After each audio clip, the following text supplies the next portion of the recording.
100 साल का एक बूढ़ा आदमी अपनी मौत की आखिरी सांसें गिन रहा है और एक सफेद दाढ़ी वाला आदमी उसके मरने का इंतजार कर रहा है।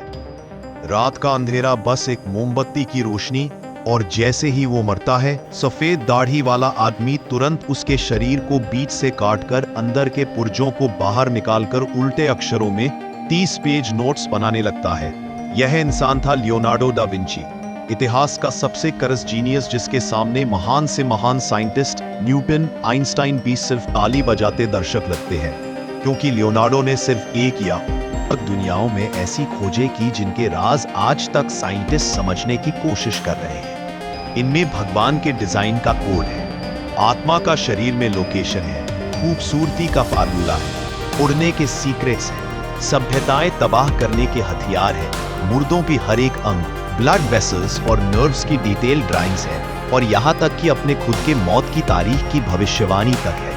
और उन्होंने यह सारा ज्ञान अपने पर्सनल नोटबुक में कैद कर लिया और उसे पूरी दुनिया से छुपा कर रखा। 13,000 पेजेस उल्टे हाथों से लिखे गए, 500 साल पुराने। ये सिर्फ नोटबुक नहीं थी, ये कर जीनियस का कागजों पर उतारा गया दिमाग था, जो आज इस वीडियो में हम डिकोड करेंगे। साल 1580, लार्डो को मर के 60 साल हो चुके हैं। एक इटालियन आर्टिस्ट पंपियो लियोनी थोड़ी इंस्पिरेशन की तलाश में एकदम सस्ते में कुछ पेपर्स खरीदते हैं, और जैसे ही उन्होंने उन पेपर्स को खोला, उनकी सांसें थम और आंखें खुली रह गईं। हर पेज पर उल्टे अक्षर राइट से लेफ्ट लिखे गए, सिर्फ आईने में ही पढ़े जा सकते थे। अंदरूनी ऑर्गन्स की डिटेल तस्वीरें, जैसे किसी ने शरीर को लेयर बाय लेयर काट कर बनाई हो। डेंजरस हथियारों के डिट्स जो साम्राज्यों को बर्बाद कर सकते थे। 400 साल आगे की टेक्नोलॉजीज जैसे helicopters, gliders, mechanical robots, machine guns, जो उस समय सोच से भी परे थी। अजीब भविष्यवाणियां, मैथमेटिक्स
होने का, जिसे चर्च शैतान की पहचान मानता था।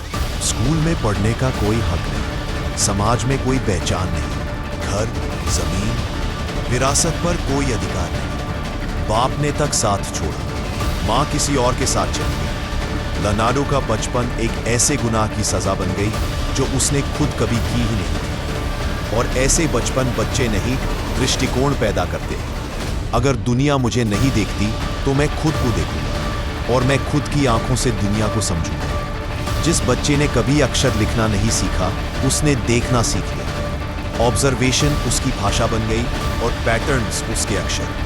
वो अजीब नोट्स, रेशे और घास के माइक्रोस्ट्रक्चर्स को बनाता। लोग हंस पड़ते, लेकिन उसकी आंखें दुनिया के ऊपर नहीं, दुनिया के अंदर देख रही थी, पैटर्न्स को, बारीकियों को। वो प्रकृति के टेक्सचर में हिडन कोड्स को ढूंढकर प्रकृति की भाषा को समझ रही थी। यहां पर आर्ट का नहीं, पैटर्न रिकॉग्निशन ऑब्सेशन का जन्म हो रहा था। यह आदमी दशकों तक एक एक ब्रश स्ट्रोक्स को एनालाइज करता रहा। उसका ऑब्सेशन था क्लैरिटी। मगर आज सैकड़ों सालों बाद भी इंडियंस में क्लैरिटी की ही बड़ी प्रॉब्लम है। आज एआई के जमाने में भी 62% इंडियंस एडमिट करते हैं कि उनके ईमेल्स में स्पेलिंग मिस्टेक्स। एक दिन 12 साल का लेनार्डो एक पेड़ को घूर रहा था और एकदम से उसके दिमाग में एक बम फटता है। उसने देखा सभी पेड़ों के ट्रंक्स का साइज उनके सारे ब्रांचेस के कंबाइंड साइज के जितना है और उनके एक ब्रांच का साइज सारे छोटे टहनियों के कंबाइंड साइज जितना है। यह ऑब्जर्वेशन आज साइंस में लियोनार्डोज रूल कहलाया जाता है। एक pure mathematical principle, conservation of network flow. पेड़ में क्या होता है? Sap. So flow entering the system is always equal to flow exiting the system. इसी सिद्धांत से हमारे आर्टरीज ब्लड डिस्ट्रीब्यूट करते हैं, शहर ट्रैफिक डिस्ट्रीब्यूट करता है, यहां तक कि इंटरनेट डाटा डिस्ट्रीब्यूट करता है।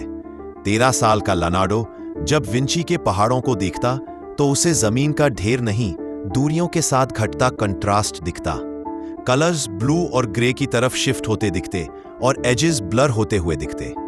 वो ऑप्टिकल स्कैटरिंग को समझ रहा था और इसी ऑब्जर्वेशन ने जन्म दिया एक नए सिद्धांत को, कॉल्ड एटमॉस्फेरिक पर्सपेक्टिव।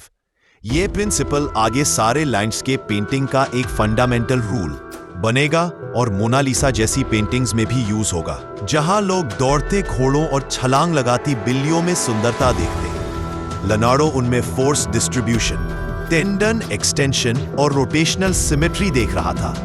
वो देख रहा था फिजिक्स और बायोलॉजी, जब दुनिया सिर्फ देख रही थी ब्यूटी। और यह सब गैलीलियो और न्यूटन से पहले हो रहा था, जब साइंस के पास शब्द भी नहीं थे उसके ऑब्जर्वेशन को बयां करने के लिए। लेकिन लियोनार्डो की जिंदगी अब मुड़ने वाली थी, क्योंकि 14 साल की उम्र में इसे एक अप्रेंटिस की तरह ले लिया फ्लोरेंस के सबसे बड़े आर्टिस्ट एंड्रिया डेल वेरोचियो ने। बट यह कोई आर्ट स्कूल नहीं था।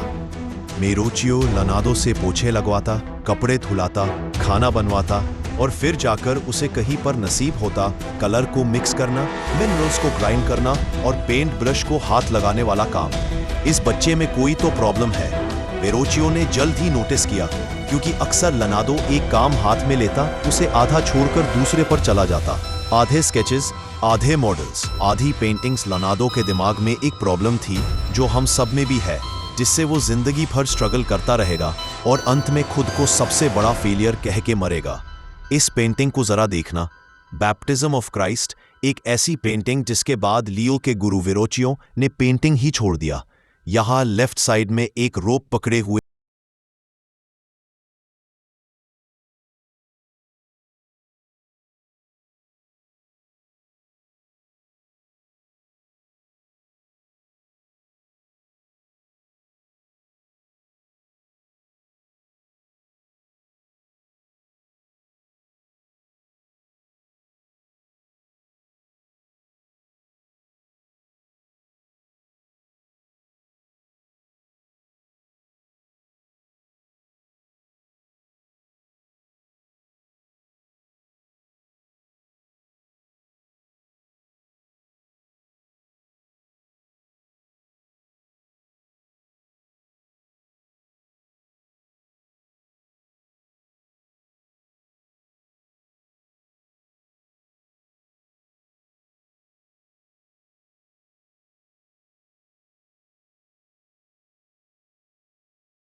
सब कुछ वेरी सून